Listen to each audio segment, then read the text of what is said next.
can see at the bottom of your screens, you do have the WPI inflation data that has just come in.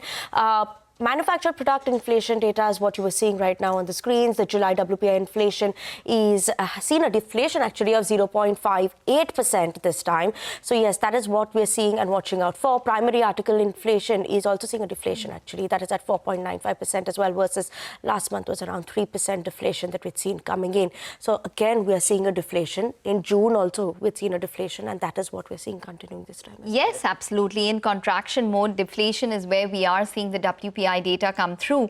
Just watch out for the food inflation. So that's coming at a deflation as well as at a contraction. So that figure should come up for you. It was expected to decline by as much as 5 to 6 odd %. And I think the decline in terms of the food inflation or the deflation has been lesser than what was anticipated. But nonetheless, it's a decline of around 0.5 odd % or a deflation of around 0.5 odd % for the month of July when it comes to WPI, as compared to expectations of around 0.4 to 0.5% in terms of a deflation. So those are a couple of details which have come in. Maybe we can get our guest in. Yep, we do have Kanika Pasricha, who's joined us. She's the Chief Economic Advisor at Union Bank of India.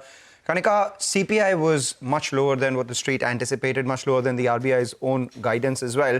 And for 2 consecutive months, it's the WPI which is lower. The RBI obviously has, front-loaded a lot of the cuts and, the liquidity measures that they've announced. Do you think there's room for more here? And we also got the US jobs data that tells you that maybe the door has slightly opened up for another Fed rate cut as well. If that were to happen, do you think there could be a little more from the RBI side than what is already done and expected?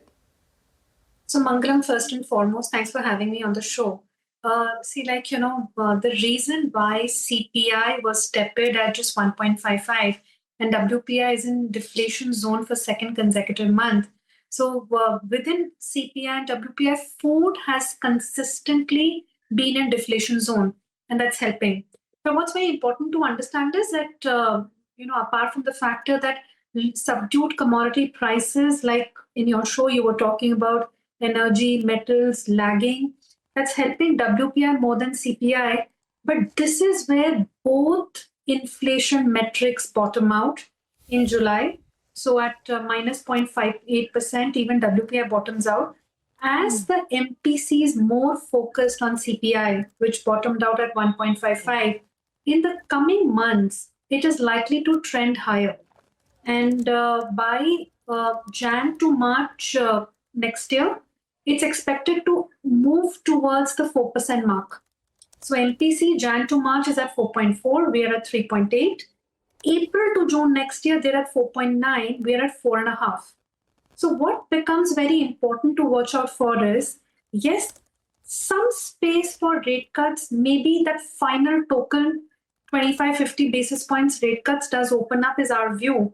But it's important to determine that the timing will be determined not by inflation trends now, but more by when growth starts to show fault lines. So yes, inflation numbers, supportive, but very important to watch out for that the space remains very muted now because front loading has already happened and the timing will be growth led. Thanks. Okay, so you're expecting these two figures to have bottomed out when it comes to WPI as well as the CPI data. So what does that, Kanika, mean in terms of rate cuts? What are you expecting in terms of the October rate cut, October RBI meeting? Are you expecting maybe room for a 25 basis points?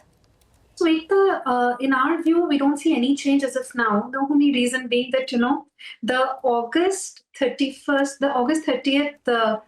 growth numbers, when they come out for April to June quarter, in our view, they're likely to track around 7%.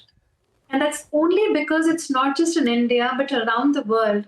Because of tariff-led uncertainty, everything is front-loaded.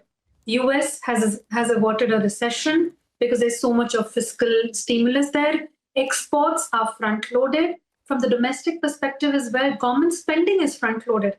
The growth numbers for government spending are very high. So all this is supportive of a strong growth number in the first half and specifically in the first quarter. It's only when clear fault lines start to show, which we are hearing only in terms of anecdotes that exporters in some sectors, specifically labor-intensive sectors, are suffering. But the data is yet to reflect that. So October, or I would say it's a September 30th policy. Status quo is our view. Thanks. Okay, status quo is your view coming in.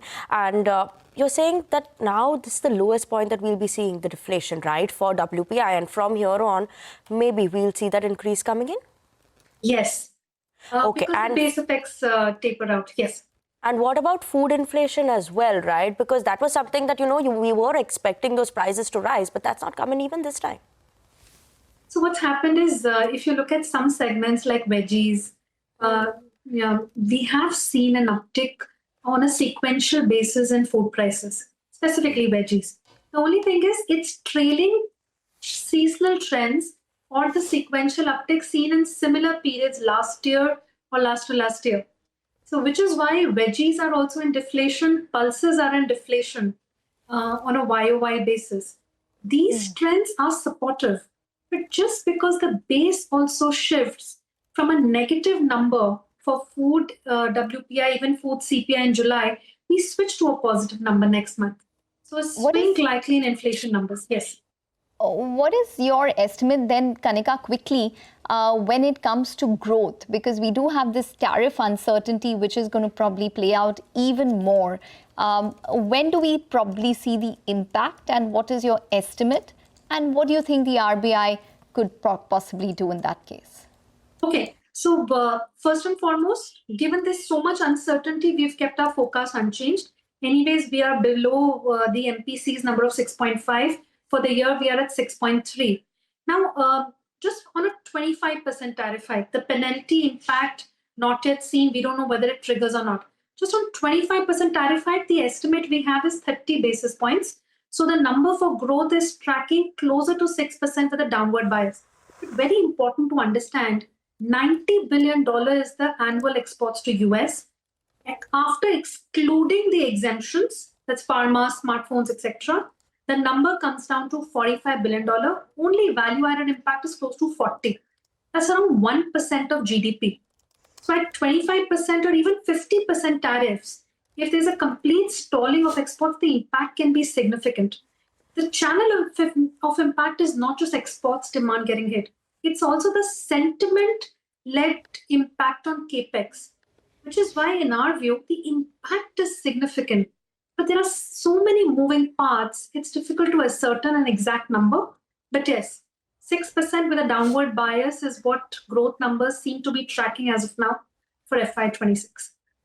All right, Kanika, thank you so much for joining in and giving us your quick take on the WPI. 2 straight months of a negative, or rather contraction, coming in from the WPI.